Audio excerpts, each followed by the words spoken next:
represent legacy in terms of Villa. And as I said before in his introduction, he has done a lot of different murals throughout Sacramento. He's worked with a lot of younger artists, and he is now currently teaching classes here at the Washington Neighborhood Center for Children. So we thought it would be nice to kind of end this day, this afternoon, talking to someone who knew Esteban Villa, knew Jose, and like I said, to represent that legacy piece. So thank you for being here, José Lott. Thank you. Hey, thank you. Yeah, thank you. And I want to say he came here from actually painting his murals, so yeah. So right now, I'm completing a mural. If you ask me what I like least about murals, it's going to be both. First of all, it's going to be deadlines, right? I think we all don't like deadlines. Yeah, right. I've been sweating on this deadline for the last week, right? And then we went and found out that we are completely out of red. Uh-oh. And so I'm going to ask Marcos and Teresa if I can borrow something, because Marcos and Teresa are also muralists with Ardners. Oh, that's right. Well, I wanted to start the conversation going back to when you first met, if you met Jose first or met Esteban or met them together at a function, or you can talk about that time, and also what drew you to them. Okay. I don't know if I must admit all of the RCAF at the same day, on the same date. I was coming from Southern California. I got an opportunity to come to the university at Sac State. On my first weeks, somebody say, "Hey, let's go over there," and some older guys like Ricardo or Fast Eddie or those guys, they go, "Hey, let's go see," because Jose is going to be talking there, and that in itself was that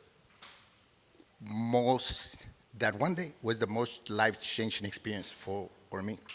I was coming from Southern California, from the barrio, and I was getting in a lot of trouble. The only way that I could stay out of trouble is if I stayed out of that county for 4 years. And so I got an opportunity to come to the university to a program, right? So I go there, and on the stage is Jose speaking, and of course now I know it's all academic language, right? But I'm saying, like, who is this guy?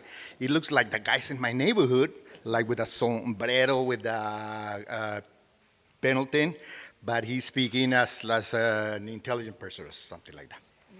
Right. We call intelligent person or like a white person or whatever, right? It's not, that doesn't mean that people in the barrio don't think they're intelligent, probably feel that they're more intelligent, but it's called like that. Okay. Want to be intelligent, they call it that, right? And then Jose comes down, and of course everybody's surrounding Jose. And by the time he comes, and where Ricardo, Esteban, everybody was there, you could have been there. And Jose was like, "Man, esta pinche," like, oh, Chicano slang immediately, right? And I'm thinking, like, who is this guy? You know, who is this guy? And then, so I'm going to say I could have met Esteban at the same time, but Jose has such an imposing presence. Jose was loud, he was funny, and this and that. And Villa was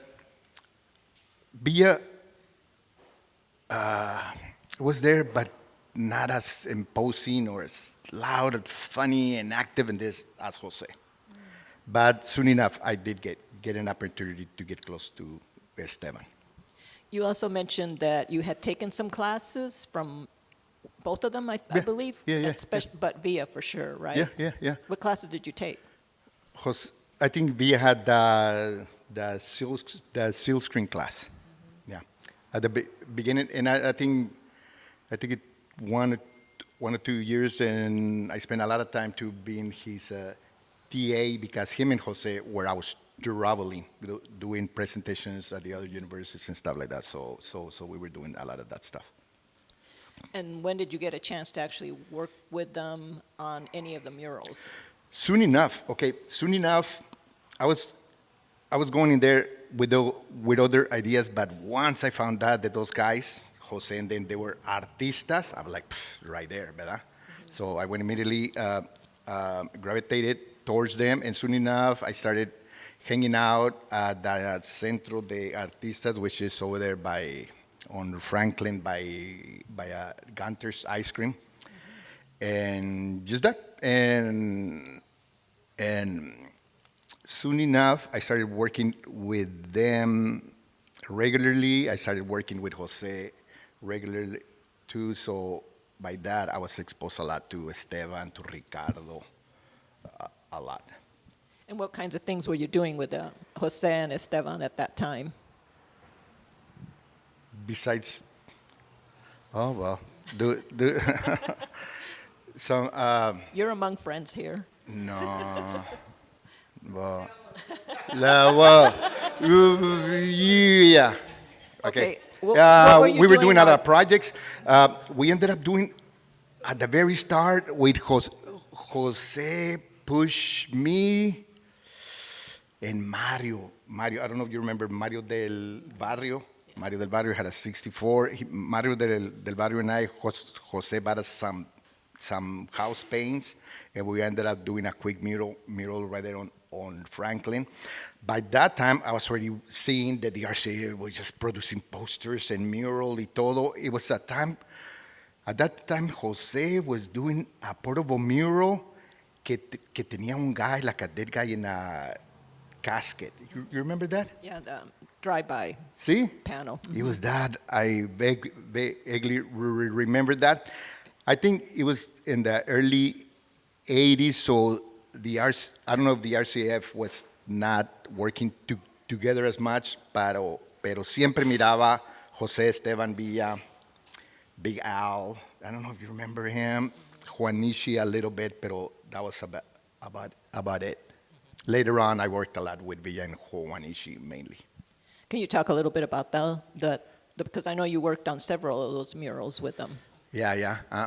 I did a couple of murals with Juanishi. I came and helped him. Well, the mural that we did at Franklin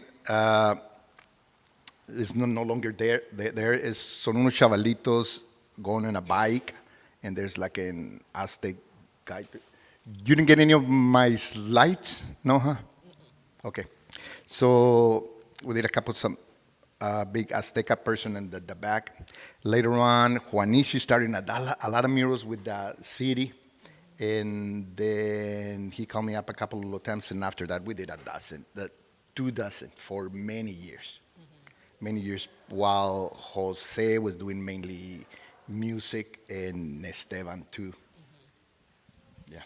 Maybe you can talk a little bit about working with them and having those experiences, how that then impacted you and your art and especially the murals as well. I was coming in from a very rough neighborhood, okay? Pero I didn't know that it was a rough neighborhood because that's all I knew, right? I just knew that how you react. You react rough. You react in a certain, you impose yourself. Physically, you impose yourself by just having a bigger attitude than the other person.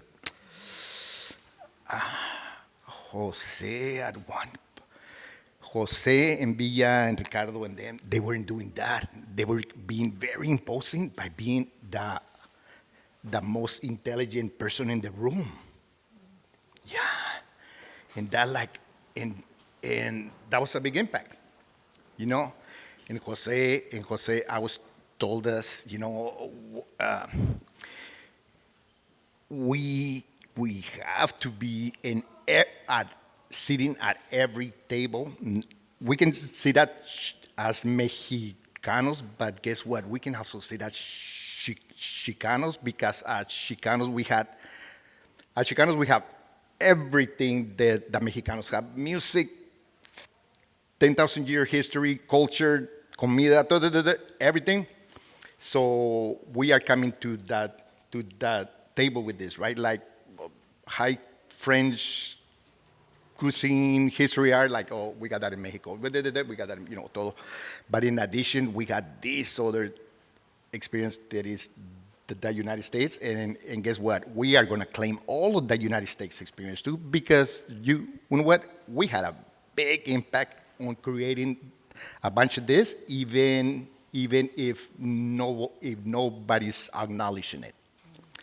So that, right, is like be in a room and represent Raza and be like the most intelligent person there in the room that is powerful instead of being the most aggressive, obnoxious, or this is like that. Just that. From Esteban, look, if everybody knows Esteban, you guys are, Esteban was it was a teacher 24/7. He was in like didactic, 100%, right? Even if he wasn't a student, then I can imagine Esteban, we being with Esteban, there was only one role or one interaction. Him teaching you. If you know Esteban, you know it's true. Him teaching you and you being a student. It doesn't matter if the guy was 90 years old and Esteban was 70. He was like that constantly, huh? I learned a couple of things from Esteban. I did develop up to this point. I mean, I really love Esteban. He was a big influence. He was a big influence. However, I didn't show it, and that is my regret. Because you know what? Because I took it for granted, and I think like, darn it. A couple of times I saw him. The last time I saw him was right here at the Washington Center, and then he was at. Can I talk about that? Mm-hmm. Yeah. Mm-hmm. I saw him at his house at his birthday party, and I don't think I went and say hi, right? Because there was always a crowd of people around him, and I'm like, Esteban, I had talked to Esteban no less than 1,000 times, right? So I'm like, oh, if I get a chance, I go in and talk and say hi to Esteban, right? I didn't know that he was gonna get ill and pass so fast, and that's my regret. Like, yeah, yeah. When I mentioned, when I introduced you, I told everybody you had the 2 degrees in graphic arts and then fine arts, right? Uh-huh. So what Yeah. made you decide to be a muralist?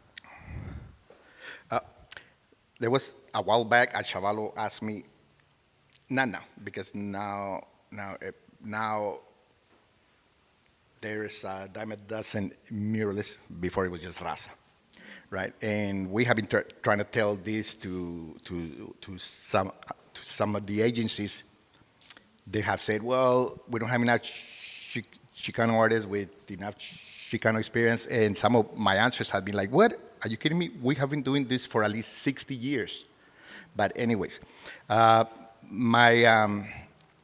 somebody asked me, hey, how come Mexicans are always doing murals like that? And then I told them, I don't know, it might seem like there is a master plan, but it's not. You just follow, like, right? It's like we follow what we see, this and that, right? Right? Like, for example, Chicano, well, at least the way that I grew up, guys are not there dancing a lot, If I dance, I'm gonna dance how I dance, okay? Right? The most. And if it's cumbia rápido, just a little bit faster, okay? ¿Verdad? So not because this is me, Jose, doing this, it's because I learned it, and that is my culture, and that's how I saw the older homeboys do it, right? So I'm like, hey, a guy is not gonna be over there, moving his hips, yeah? And okay, so then as an artist, you see mural, Chicano mural, pues you're gonna say, pues I want a piece of that, right? So it's not a master plan, but it was such a stable part of Chicano. People had, like in hip hop, if you know about it, hip hop has that 5 pillars, so 7 pillars. Where's Steven? Steve even knows all about that, but right, the 5 pillars of hip hop, which is you know too, Keno? Okay, which is breakdancing, spoken word, DJing, yeah, graffiti and all that. Chicanos also like this, right? Chicanos, we have tattoos. Everybody, every Chicano that I knew growing up or whatever, especially in the barrio, tatted up. Now everybody's tatted up. But if you remember, when we were growing up, it was only the Mexicans and the bikers, ¿verdad? Now it's everybody. Tattoos is a staple of Chicano culture. Lowriders, a staple of Chicano culture. That you stand like this, that you put your, it's not used anymore, but you have like your pantalones up to here, that's a staple. So all of that, you just learn it. You learn it. So I became a muralist, but because everybody else, especially Jose and Esteban and Juanishi, were doing it. So like, hey, give me a chance. And soon enough, Juanishi gave me a chance to do murals by myself, and then I learned how to direct murals, and now I do a lot of. And right now, if you ever see me work, I sign a mural, this and that, but I seldom do any work. I'm usually on the floor saying, hey, like this and like that, like an orchestra person. In a way, I do that because I am trying to, I think I'm didactic like Esteban too. Like I'm trying to out of this mural, do a mural with me, 1 or 2, and then I want for the 3rd or 4th, are gonna be on you. Yeah. So you were also very involved here at the center. So maybe you can talk about that the first time you got here, because now you're teaching classes here. So maybe talk about that relationship.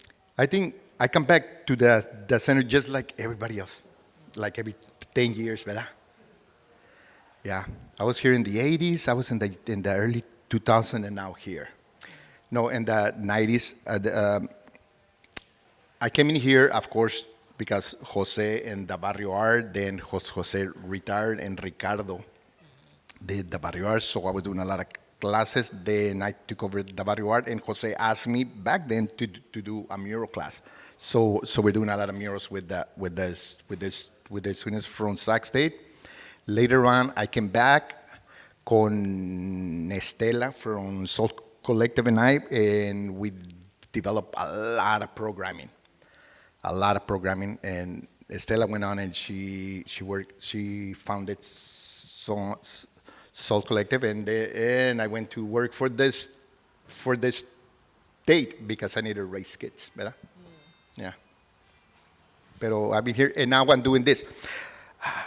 Really fast, I have an organization, a mural organization here that I started in response. It's a little bit more complicated. A couple of years ago, the Arts Commission was commissioning a lot of murals, and none of the murals went to Chicanos. Exactly, none went to Chicanos, and they're like, well, but we have other people of color that are doing murals, and we're saying we're not the same.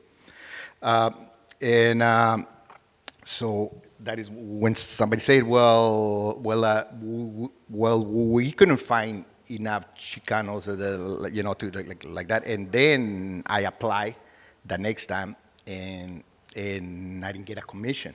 That's when when they were exposed, right? Because they're like, well, you don't have enough experience. Like, what about 40 to 60 murals? Or like, oh no, wait a minute.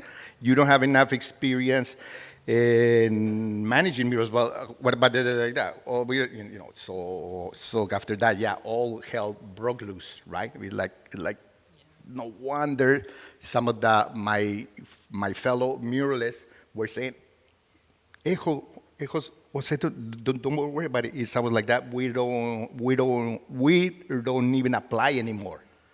right? And it was at that same time that all these wide open walls were coming up. So I decided, okay, I'm gonna for sure train solid a group, a couple of artists, Edgar and a couple of people in here, and really good artists, pero lack that experience in doing murals, which is complicated. And the name of my organization, can I tell you what it is? Yes. The name of the name of the group we decided that a group it was going to call is called House of Darts, como darts, ¿verdad?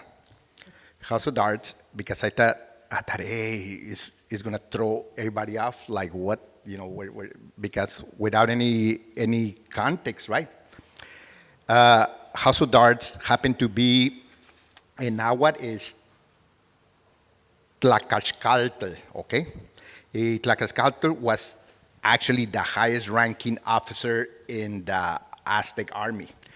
People see like the jaguar warrior in the codices. There's the coward warrior, the eagle warrior, and somewhere in there you're gonna see another guy that has is all dressed in white and he has a dead head, like a head of death. And there's another guy that also have a cone, and there's other guys they have like mohawks. But House of Darts was the highest officer, and his other name also was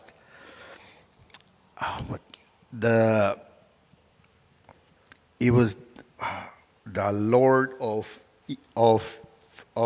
interrogations. So he was a badass, right? So House of Darts was usually is usually the guy that was gonna be next to be king. Like for example, Moctezuma was a House of Darts before he became the Tlatoani, etc. So we figured that we are serious, so we get a serious name. But we're also nice and gentle. Okay. Well, we need to wrap it up, but are there any last minute kinds of things that Oh, Yeah, this is a mural that we completed, and after I got out of there, I'm gonna run over there. It's on. If you guys are from the area, it's about a block away from Gunter's Ice Cream. Viniéndose para acá, a block this way, it's that and Second Second Avenue. Avenue is when you go from, Let me help you. and Teresa, right there, is also another muralist in town. Yeah. So that. Yeah. So this green right here is this and this. Yeah, and this whole. Talk a little bit about the symbolism.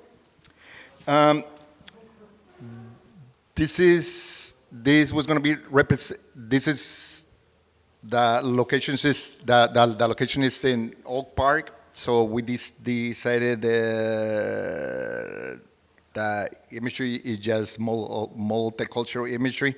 So the papel picado is Raza. This arches is Asian.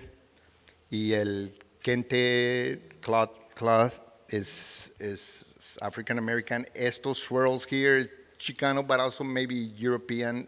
No me acuerdo cómo se llaman eso, but we call it the bandana swirls, pero like this, very European. If anybody knows what they're called. Yeah.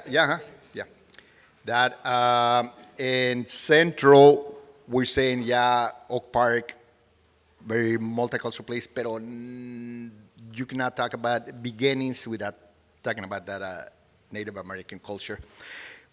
I had a hard time finding imagery from the native areas, right? Because let's just face it, the native areas were very basic. They didn't develop high culture, high cities, like the Aztecs, the Olmecs, and the Toltecs. They were more hunters and gatherers. They didn't have a written language. They didn't have cities. They didn't have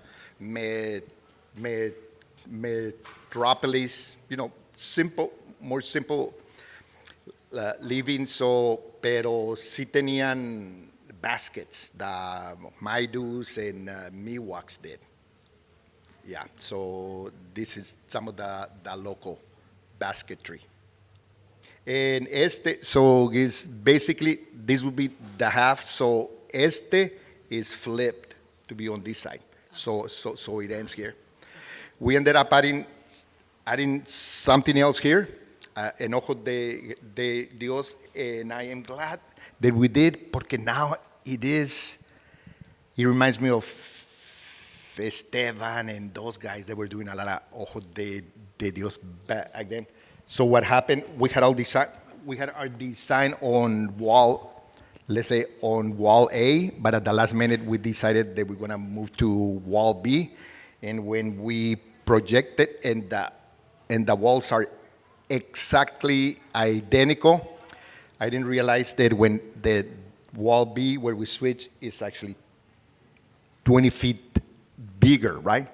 Bigger, but when you see a wall that is 170, 200 feet, 20 feet looks like nothing, right?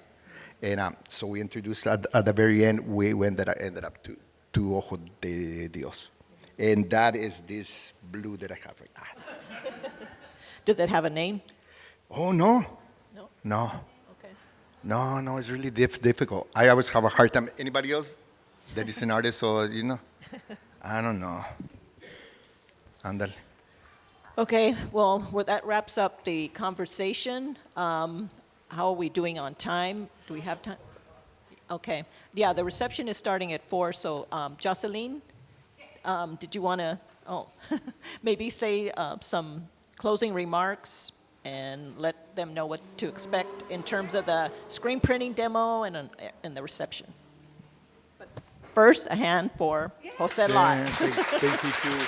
Thank you for coming. Thank you. Thank you, Tere. Thank you, Jose. Thank you, everybody that is still here with us today.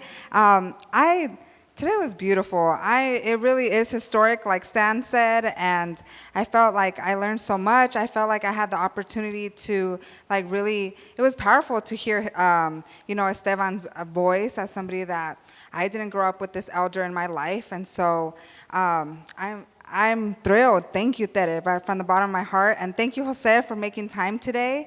Jose is in the middle of murals and blessed us with his presence today. And of course, Stan Padilla, always thank you. I look forward.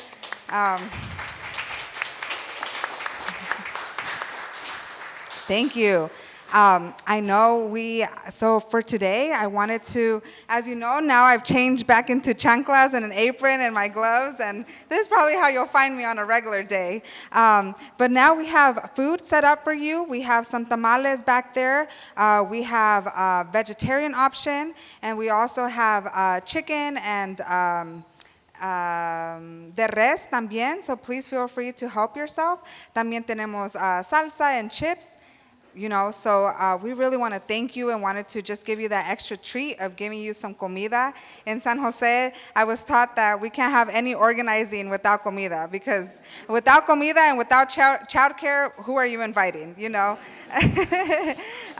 wondering about fundraising. You guys are a nonprofit. Yes. How do you go about doing your fundraising, and how do you accept funds or contributions from people?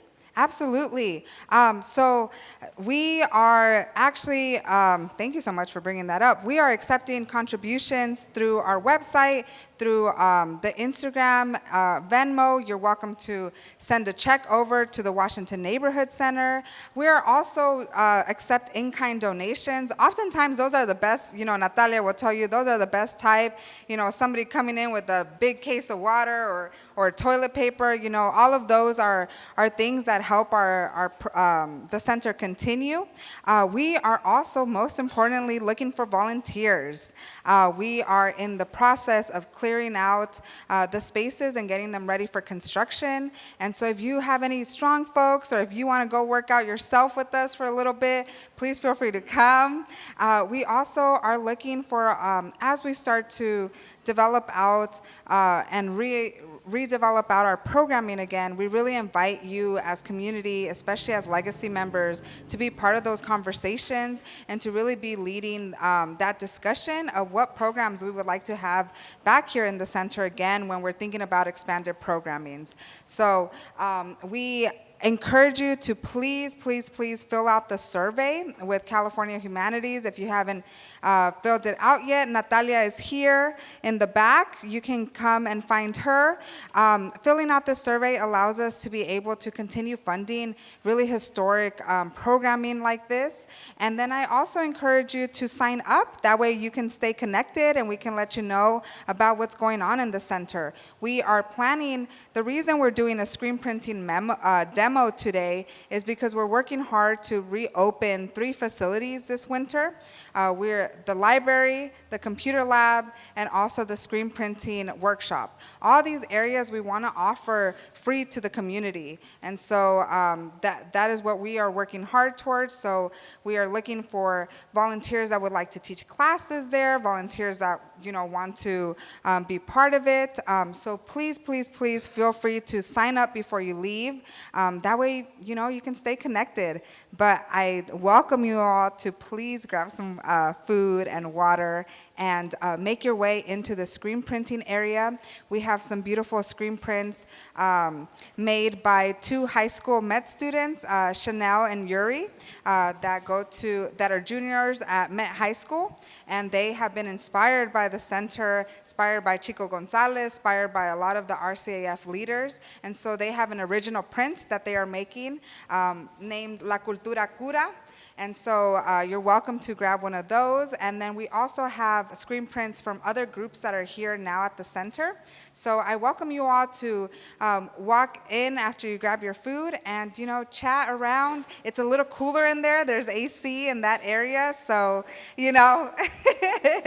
but thank you again for today. And thank you, Tere. And thank you, Kelly and Jose.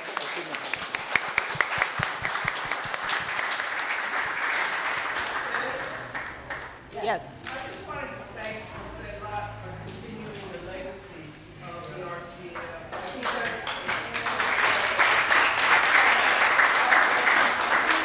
think that's important to really acknowledge. I mean, my daughters grew up with all these guys, learning from them, but in high school, it was José Lott teaching art and muralists over at Sac High that continued and is now continued, even in your presentation, talking about conducting a mural, right? I mean, because that's part of the legacy, I think, that the RCAF installed on many of the community here, but and many of us continue to do that, and I just want to thank you for that. Oh my gosh. That reminded me. Yes, please applaud José Lott. That reminded me of something very important. José Lott is actually going to start with a group of his student artists, Chicano drawing classes back here in the center again. And so that is going to be starting in October. So if you would like to join, please, again, follow us on Instagram and be able to stay in touch. I'm so excited that this class is coming back. And I know Stan Padilla had also mentioned something too, so I will bug him about that too. Also, we just did and also we just did the axolotl right outside. A little quick thing before, because I knew we were going to go into our mural for a couple of months. Yeah. No, thank you for bringing that up, Josie, because that's one of the reasons why we wanted to end it that way, was with the legacy piece. But go ahead. The legacy No, I piece. just wanted to let everybody know that continuing with the RCAF, I'm kind of in San Diego. We have the Chicano Park Museum and Cultural Center, and on October 12th, we're opening a full exhibition of Ricardo Favela's work. It'll be up for 6 months. So if you're in the San Diego area, give me a call.